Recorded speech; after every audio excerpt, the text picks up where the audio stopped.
my name is Subramaniam, and I'm from Knauf Ceiling Solutions. And a very warm welcome to one and all, and my heartfelt and sincere gratitude for attending this seminar. And I know that everybody is busy in their work, and thank you for giving me the gift of your time today, and I hope I would not disappoint you. Today's topic that I have taken for presenting is modernizing railway station and how can Knauf Ceiling Solutions contribute to it. So moving forward, the topics of today's discussion is a little bit of an introduction about what Knauf is, and I would try and be as visual as possible and show you a lot of examples of what we have done in India and around the world. So let's move on to the next slide, which is a little bit about Knauf. So Knauf is a global major, an 8.5 billion euro major who is into building construction products. And the very recent addition of Knauf Ceiling Solution is their fourth division, which is the Knauf Ceiling Solutions. And this has been made by acquiring Armstrong Ceiling Solutions business in Europe and Asia Pacific. Knauf in itself is the best organized, decentral and family-owned company in the world, run by passionate general partners and employees. We have four major divisions, which is Knauf Gypsum, which is the largest one, Knauf Insulation, Knauf Industries, and the fourth one is the Knauf Ceiling Solutions. We have about 220 plants around the world, and we have about 27,000 employees who work in different parts of the world, and that gives a lot of impetus on innovation and investment-driven growth around the world. A little bit about what Knauf is in India. And Asia Pacific. So Knauf Asia Pacific's headquarters is located in Shanghai, China. India is one of the major geographies in Asia Pacific, and we have about 16 offices and 13 manufacturing plants around Asia. One of the major manufacturing plant is also located in India, in Pune, where we constantly are expanding to meet with the demands of customers. We have got representation in many take up supply and installation work around a lot of places in India. That being said, the major highlight of India's business is the new Inspire Solution Center, which is nothing but the engineering and design office. So the engineering and design office is a new design hub, which is based out of Mumbai and caters to geographies that not just is limited to India, but also Southeast Asia and Australia. On to the next slide. What do we offer in our design services? So we offer collaborative design, detailed layouts and drawings, specification, and we also help to make ceilings that meet up with your budget.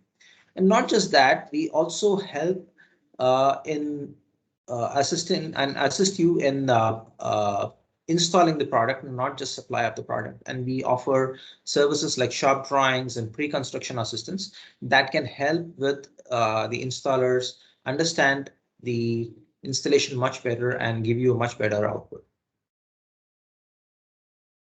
First, we start off with the entire thing by understanding what your needs are. And we have a proven process that could help come out with a project output that is as desired by the architect or the end customer. And we take into account key selection criteria like acoustics, seismic, uh, light reflectance, durability of the product, wind uplift in exterior buildings, and we also take care of testing and installation support and trainings and mock-ups to ensure that the product is exactly what you had asked for. So just to go along with this, we also have uh, uh, products that are fully tested. Every one of our product is being researched and engineered to meet up with your requirements, and we ensure that the products are safe when it comes to fire and seismic.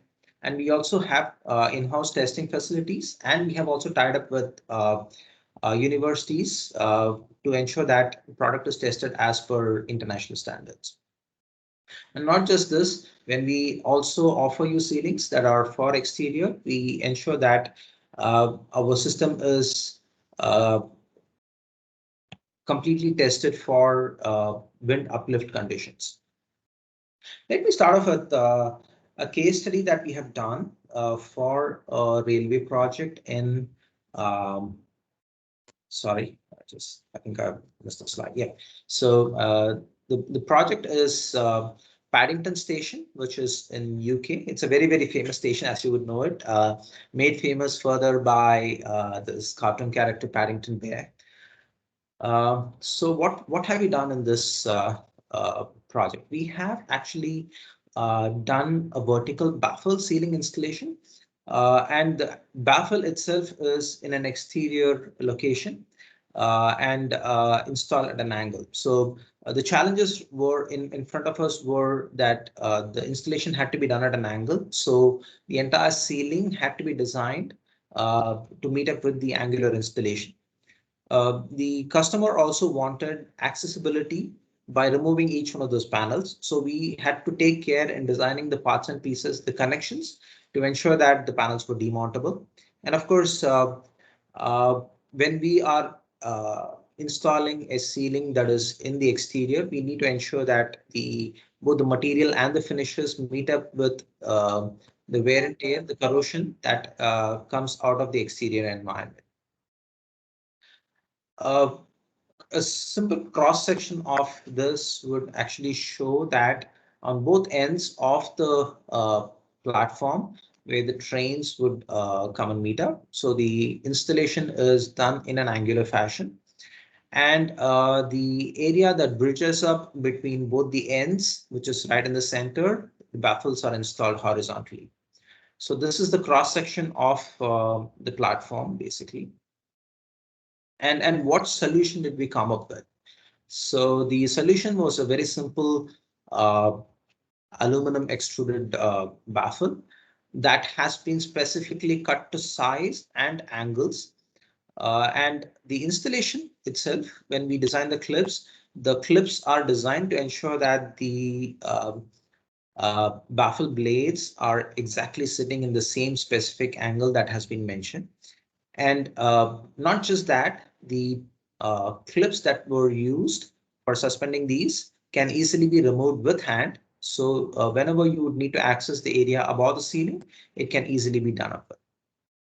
And finally, the choice of material, which is aluminum and powder coating, has been made to ensure that this material can withstand the weather conditions and can be there for a very long time to come.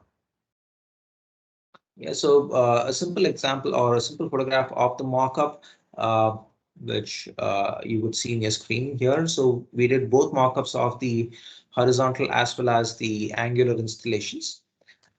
And the final result is there in the slide, which you would see out here.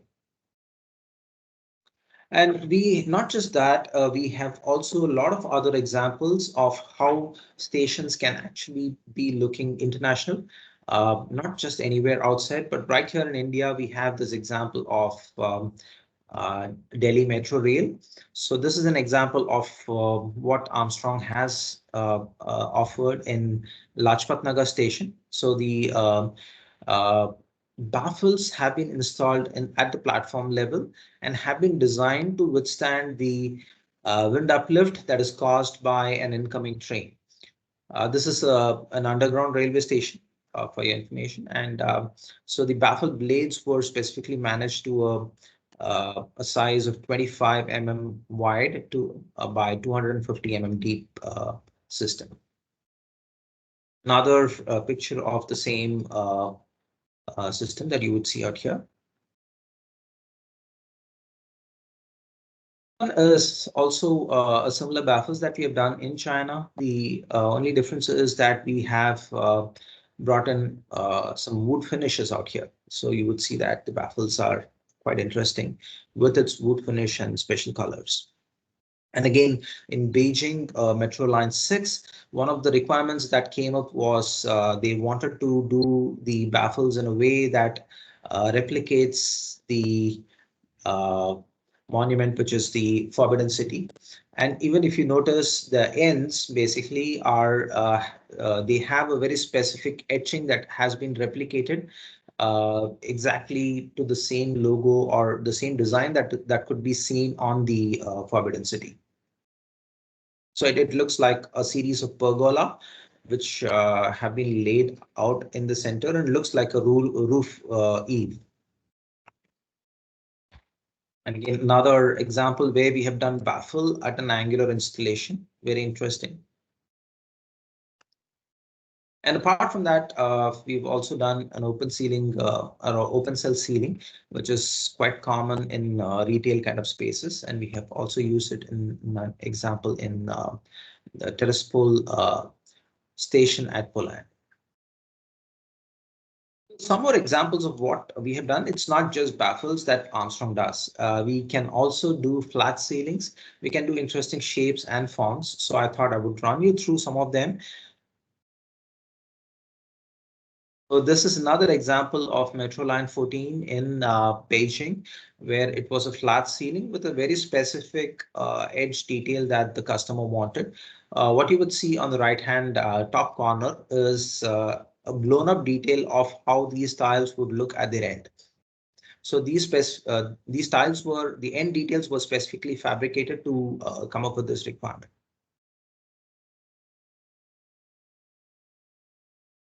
Right.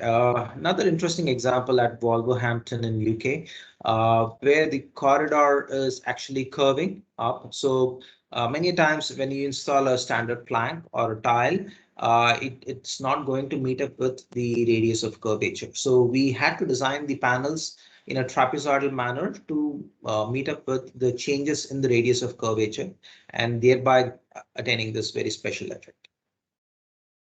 Again, a very interesting example of island ceilings that are placed closer to each other. So you could actually see a gap between each one of those large panels, but each one of those panels have been suspended independently.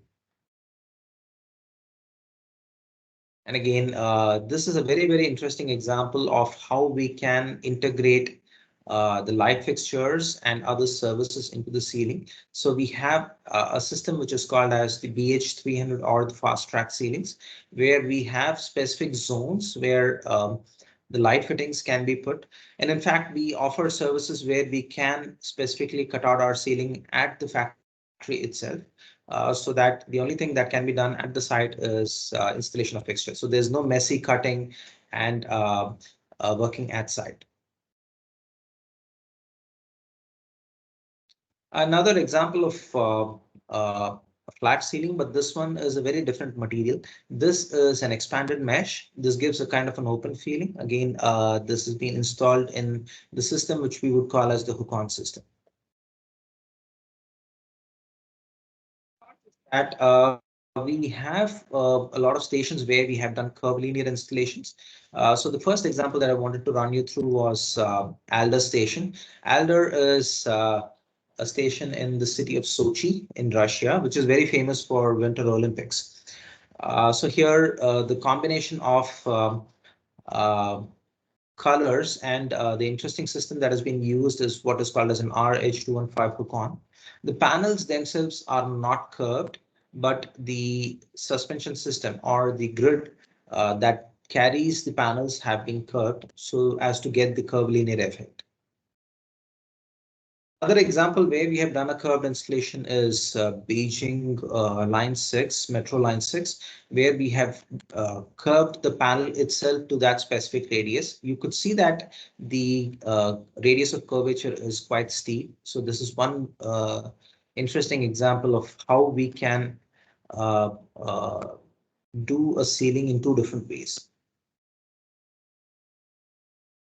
This is Bangkok station in Singapore, the Bangkok Metro Rail Station, MRTS station. Very interesting thing is that the perforations were specifically done. It's a very, very special kind of a perforation. And each of those panels have a kind of a lock and key mechanism. So you could actually open up each one of them with a very special key that had been provided. So this is a very, very custom made kind of solution to the specific customer. And of course, when we talk of a lot of stations here in India are not subgraded, they are actually above the ground. And there are genuine concerns about installing ceilings in a platform, right? I mean, there could be issues like wind uplift, there could be issues like uh, weathering or rains and other weather elements that can actually corrode the ceiling in the long term.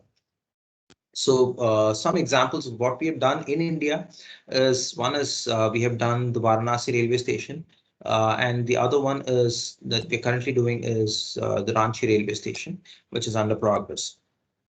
And hopefully we'll be able to share you more pictures of it as we go ahead. So we have quite a lot of systems that are and that can be used for exterior ceilings. So what you would see out here is a simple clip-in system, which where the panels actually go inside a specific clip, and this entire system has been designed for a wind uplift factor of 1.5 kV. This is another example of an RH200 or the hook-on system, which has been used in an exterior ceilings. So apart from the wind that is there outside, there is also a little bit of an uplift effect that is brought in by the incoming train. So the system has been designed that each of those panels have been locked onto the grid system, only to be designed using a very, very special axis. Of course, quite a lot of interesting finishes are possible. It's not just white colored ceilings, but we can offer special colors in RAL, and we can also offer wood finishes. So here, as you would see, we also have very, very interesting details where we can integrate the light fittings, and we can provide very special lighting troughs or even for other services. So you don't need to uh, uh, disturb the entire ceiling plane for putting up your lights. And this is a very interesting linear looking ceiling that has been installed in West Haven, Connecticut, in US, where you would see that the railway platform is very similar to how it is in India. It's like a canopy.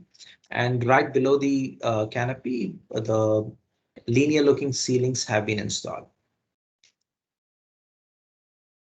Right, and this is another station where we have achieved the curved ceiling with another different system, which is called as a wood metalworks vector. And here again, the panels are flat, but the installation system has been curved. Of course, we can not just install the flat panels, we can also do mesh ceilings for the exterior, and that has been specifically designed for these kind of load applications. So these are all the interesting ceilings that can be done. And of course, I mean, ceilings improve the look of the station by leaps and bounds. And I'd like to finish off on the ceilings part with a quote which was made by George Sandilands, an architect, where he says that the in every single great building or a great interior, ceilings are the most spectacular part of that space. So every time when you look up, you are actually going to look at a ceiling. And if the ceilings are great, the buildings are going to look great. So with that, I also wanted to take a few minutes to talk about a product that we are actually coming up as a response to COVID, which is a UVC-based technology that can kill coronavirus germs, basically. So it's a germicidal UV light that we have designed that could be integrated with the standard grid systems. And apart from that, not just that, it can be used independently also. A little bit about what has happened is many times we sanitize surfaces using sanitizer. We sanitize our hands, but many a times it's also proven that these viral particles also get transmitted through air. So the droplet spread in space is unavoidable when somebody speaks or sneezes. And it's not just that, it's uh, the droplet concentration can actually increase over time. And as you would see on the right hand side, you actually see a person sneezing or talking basically. The blue particles are the particles which are uh, uh, the dust particles, basically, sorry, the sneeze particles. But you would also see that there are certain red particles which are uh, like dust, and they stay in the air for much more than 4 minutes. So this study which was done, it could very clearly be seen that the viral particles stay much longer than the person itself. So the person can come, speak, or sneeze and leave the room, but the viral particles are going to stay there for much, much longer time. And especially in a closed space when there is no specific, I mean, the air changes are not as fast as it is required. Uh, this can stay for a much longer time. And in fact, coming to air changes, in an interior space, when you have an air conditioning that is not designed to disinfect, this infection can actually pass from one room to another.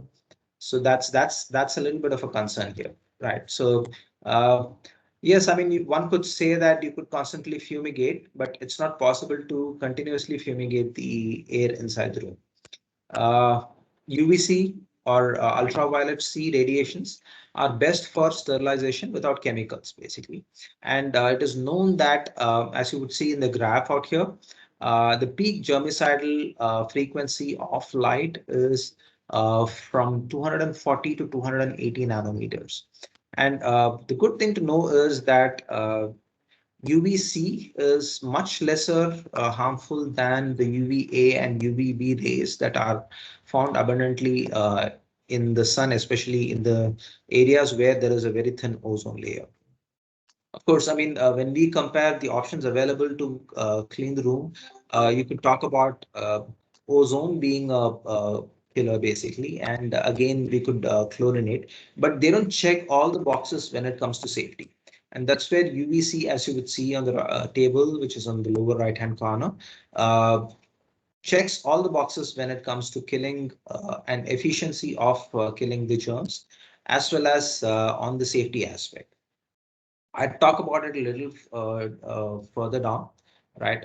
This a little study that was actually done in computational fluid dynamics, which actually shows the efficacy of sanitizing spray. So assume that you have in a room a sanitizing spray that is constantly uh, throwing aerosol particles. Aerosol particles are nothing but very, very fine, misty liquid particles, right? Into the air, right? I mean, one major issue with aerosol spray of sanitizer is that its efficacy of killing the viral particle is very, very less because space is actually quite large, and if it's not possible to penetrate every single uh, molecule of air and every single place where a coronavirus is there. So if you take a random sample of that space, is seen that 99% of the coronavirus and 99% of the sanitizing spray never intersect with each other. So the kill rate is less than 1%. And that being said, when we actually operate the sanitizing spray, you would notice that sanitizing spray is not being spread evenly. And that is very clearly seen in the thermal imaging that is there on the top right hand corner. Right. So this effectively says that sanitizer are great for surfaces, but not necessarily good when it comes to sanitizing air. That is where we talk about the UVC Luftreiniger. UVC Luftreiniger is a LED-based UV light, which is a very interesting innovation and patented technology. And this is very small. The piece of light is actually very easy and portable to carry, less than an inch by inch of profile size, and about 4 inches of length, basically. Uh, the best part about this is that it easily integrates with a standard ceiling system. It continuously purifies the air. So the LED lights basically have to be positioned against any source of air supplied to that room. It could be a simple fan. It could be on an HVAC diffuser or a duct. And it's a simple plug and play, right? I mean, it's got an adapter set. You could just plug it into your electricity source and it starts working, and it works 24/7. So it can operate 24/7.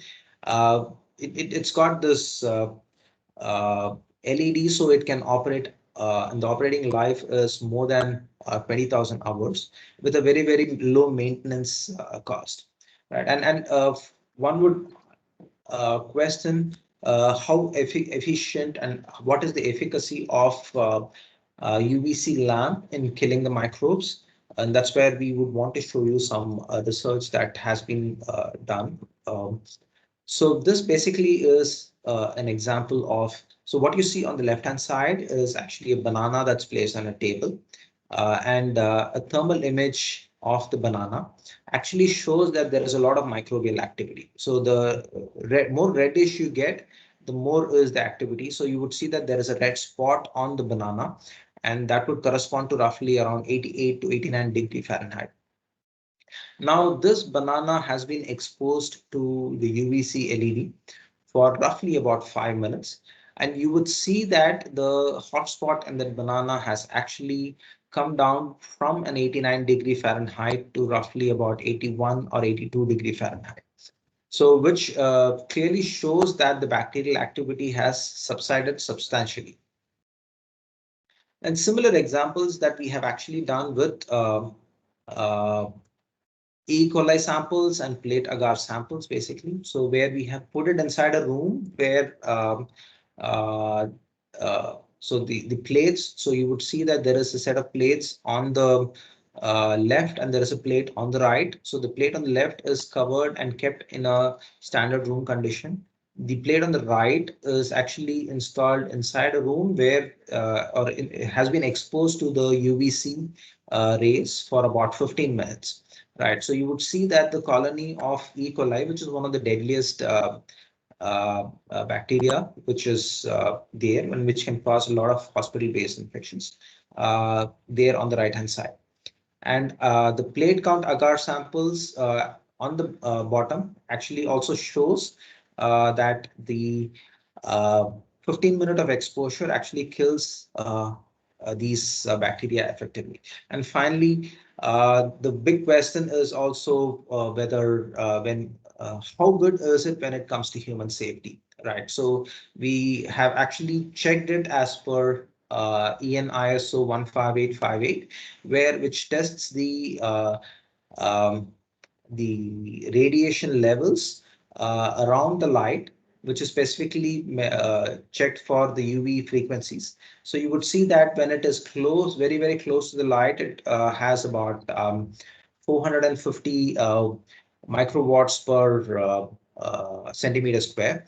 But at the same time, when you place the meter at the back of the panel or on the side of the panel, or even about a feet away from the panel, you would see that the readings have come down drastically. So the effect of the UVC rays is not more than a foot uh, long, basically.